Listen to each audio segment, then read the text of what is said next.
Good afternoon, foxes, badgers and otters. I'm going to read to you today our fourth chapter of our class story, George's Marvellous Medicine. Hopefully you can remember that in the last chapter, George was scurrying around the house, getting different ingredients for his medicine, and Grandma was growing a little bit impatient for it. But George had told her it's not ready for another half an hour yet. Chapter 4 is called Animal Pills. At this point, George suddenly had an extra good wheeze. Although the medicine cupboard in the house was forbidden ground, what about the medicines his father kept on the shelf in the shed next to the hen house? The animal medicines. What about those? Nobody had ever told him he mustn't touch them. Let's face it, George said to himself. Hairspray and shaving cream and shoe polish are all very well, and they will no doubt cause some splendid explosions inside the old geezer. But what the magic mixture now needs is a touch of the real stuff, real pills and real tonics to give it punch and muscle. George picked up the heavy 3/4 full saucepan and carried it out of the back door. He crossed the farmyard and headed straight for the shed alongside the hen house. He knew his father wouldn't be there.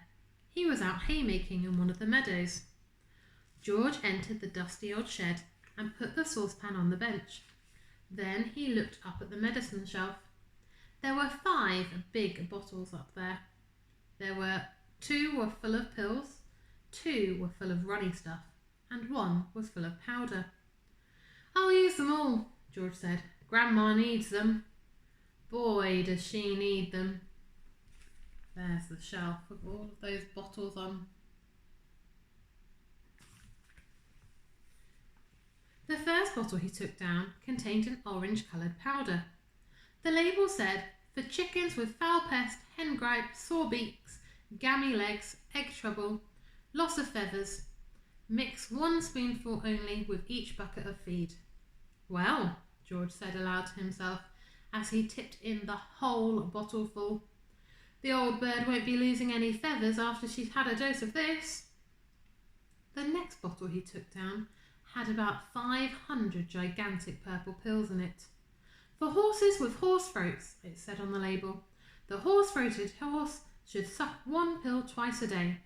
What does it mean if you've got a horse throat? Well, it means your throat's really sore.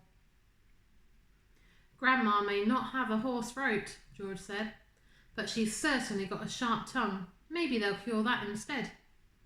Into the saucepan went the 500 gigantic purple pills. Then there was a bottle of thick yellowish liquid. "For cows and bulls," the label said. "Will cure cowpox, cow mange, crumpled horns, bad breath, earache, toothache, headache, hoofhache, tailhache, and sore udders."